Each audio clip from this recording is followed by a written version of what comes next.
कौन मंत्री कितना परफॉर्म किया, किस मंत्री ने क्या किया, किस कोड ऑफ कंडक्ट को तोड़ा, ये सबको मालूम है।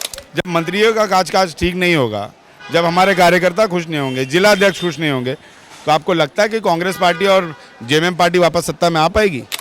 ये कहीं ना कहीं प्रदेश नेतृत्व ने ही ऊपर सेंट्रल लीडरशिप को घुरमा किया। जिस तरीके से हम लोकसभा चुनाव के करीब हैं, जिस तरीके से हम विधानसभा चुनाव के करीब हैं, इसमें लंबा समय अगर लगेगा तो निश्चित तौर पर जो हमारा मोटो है कि हम गेन करें।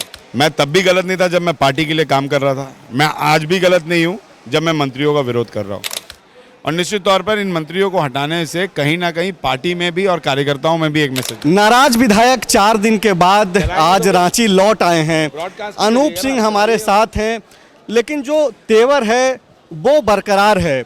आलम यह है कि अब दिल्ली जाने तक का जो एक मजबूरी बताई जा रही है, उसके पीछे भी जो है और उसके आधार में भी प्रदेश अध्यक्ष और सीएलपी लीडर आलमगीर आलम को जिम्मेवार ठहराया जा रहा है। अनूप सिंह और इनके साथ जो सारे लोग थे, 12 विधायक जो एकजुट हैं, अब भी उसी कड़े तेवर में हैं और मांग वही है कि उन चारों चेहरों को बदला जाए। अनूप जी, तेवर तो बरकरार है, क्या उस पर कुछ काम भी होगा? वेणुगोपाल साहब से क्या बातचीत होगी? देखिए, तेवर जो होता है ना वो जीन्स में होता है और तेवर जो होता है वो संस्कार में होता है। अगर आप गलत नहीं है ना तो आपका तेवर कभी गिर नहीं सकता। हम गलत नहीं, मैं तब भी गलत नहीं था जब मैं पार्टी के लिए काम कर रहा था, मैं आज भी गलत नहीं हूँ जब मैं मंत्रियों का विरोध कर रहा हूँ। निश्चित तौर पर मंत्रियों का रिपोर्ट कार्ड पार्टी के पास भी है, मंत्रियों का रिपोर्ट कार्ड मीडिया के पास भी है। कौन मंत्री कितना परफॉर्म किया, किस मंत्री ने क्या किया, किस कोड ऑफ कंडक्ट को तोड़ा, ये सबको मालूम है। और हम विधायक मंत्रियों को रिप्रेजेंट, मंत्री जो होते हैं वो हमें रिप्रेजेंट करते हैं। जब मंत्रियों का काज ठीक नहीं होगा, जब हमारे कार्यकर्ता खुश नहीं होंगे, जिला अध्यक्ष खुश नहीं होंगे, तो आपको लगता है कि कांग्रेस पार्टी और जेएमएम पार्टी वापस सत्ता में आ पाएगी? हमें प्रदेश अध्यक्ष तो खुश हैं, सीएलपी लीडर खुश हैं, प्रभारी खुश हैं, तब तो इन लोगों को फिर से मौका। संजय जी, आप क्या जानना चाहते हैं? मैं आपको बहुत क्लियर बोल रहा हूँ। अभी प्रभारी साहब को आए हुए बहुत कम समय हुआ है, 1 महीना बहुत कम समय होता है किसी भी प्रभारी को समझने के लिए, और शायद इसीलिए ऑब्जर्वर के रूप में उमंग सिंगार को भेजा गया था, क्योंकि वो झारखंड को बखूबी जान रहे थे। जो ये चीज़ मैनिपुलेट हुआ और एक दिन पहले तक था कि रिशफल होने वाला है, रात में नाम भेज दिया गया, सुबह जेएमएम का नाम सुबह जाता है, जेएमएम अपना रिशफल करता है, कांग्रेस का रिशफल नहीं होता है।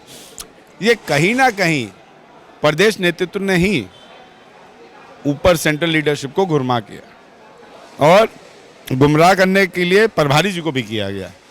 और जब हमारी बात हुई है तो हमें उस बातों से लगा कि सेंट्रल लीडरशिप और प्रभारी जी कहीं ना कहीं इस फेवर में थे कि रिशफल झारखंड में होना चाहिए। अब बड़ा आरोप लगा रहे हैं, बड़ी बात बोल रहे हैं कि राजेश ठाकुर और आलमगीर आलम ने मिल करके गुलाम स्टेट लीडरशिप बोल रहा हूँ, मैं नाम नहीं ले रहा हूँ।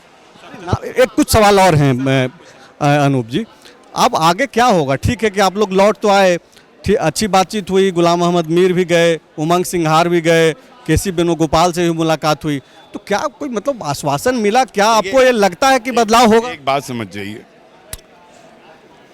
कि जब आप कुछ प्रस्ताव भेजते हैं तो हमेशा प्रस्ताव जिला से जाता है, तब जाके उसको कैबिनेट में पास किया जाता है, उससे पहले सेक्रेटरी के पास जाता है, उससे पहले मंत्रिमंडल, आखिरी में मंत्रिमंडल कैबिनेट में जाता है।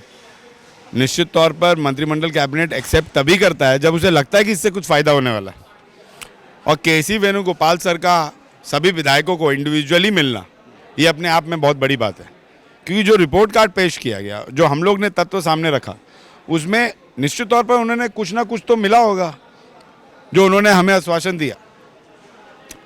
और बदलाव के आश्वासन, और उन्होंने बोला कि आपकी मांगों पर पार्टी विचार कर रही है और निश्चित तौर पर आपको पॉजिटिव रिस्पांस पार्टी देगी। तो आप लोगों की याचिका स्वीकार कर ली गई? याचिका स्वीकार कर ली गई है, अब याचिका की हेयरिंग कब होगी ये देखना बाकी है। लंबा समय लग सकता है क्या? समय नहीं लगेगा, मुझे यकीन है, क्योंकि जिस तरीके से हम लोकसभा चुनाव के करीब हैं, जिस तरीके से हम विधानसभा चुनाव के करीब हैं, इसमें लंबा समय अगर लगेगा तो निश्चित तौर पर जो हमारा मोटो है कि हम गेन करें, और निश्चित तौर पर इन मंत्रियों को हटाने से कहीं ना कहीं पार्टी में भी और कार्यकर्ताओं में भी एक मैसेज जाएगा। एक आखिरी सवाल ये है कि चूंकि मैसेज ये गया कि बजट सत्र में आप लोग शामिल नहीं होंगे, परसों से बजट सत्र है। देखिए, जब कुछ नाराज़गी रहती है ना, तो नाराज़गी के साथ कुछ आपको स्ट्रैटेजी भी प्लान करना होता है कि आपकी बातों को समझे गंभीरता से। हम दिल्ली क्यों गए? क्योंकि हम चाहते थे कि लीडरशिप हमारा वहाँ पे है, हमारे से आके बातें किया जाए, और हम स्टैंड रहते अगर हमारे लीडरशिप हमारे से बात नहीं करते। क्योंकि जिस परिवार के लिए हम लड़ रहे हैं, जिस परिवार के लिए हम दिन रात एक करके जो वो परिवार बोल रहा है, कांग्रेस परिवार, उसके लिए कर रहे हैं, और आज से नहीं, पीढ़ी दर पीढ़ी से करते आ रहे हैं। जब वही नहीं सुनेगा हमारी बात, तो निश्चित तौर पर विधानसभा सत्र जो जाना बनता नहीं था। लेकिन क्योंकि अब उन्होंने सुना है और उस पर कार्रवाई भी होगी, तो हम विधानसभा सत्र जाएंगे। तो अनूप सिंह हैं, दिल्ली से लौट करके आए हैं, ये बोल रहे हैं कि ये लोग बजट सत्र में हिस्सा लेंगे। लेकिन जो सबसे बड़ा आरोप है और गंभीर आरोप लगा रहे हैं अनूप सिंह, वो ये बोल रहे हैं कि प्रदेश अध्यक्ष ने समय रहते फैसला नहीं लिया।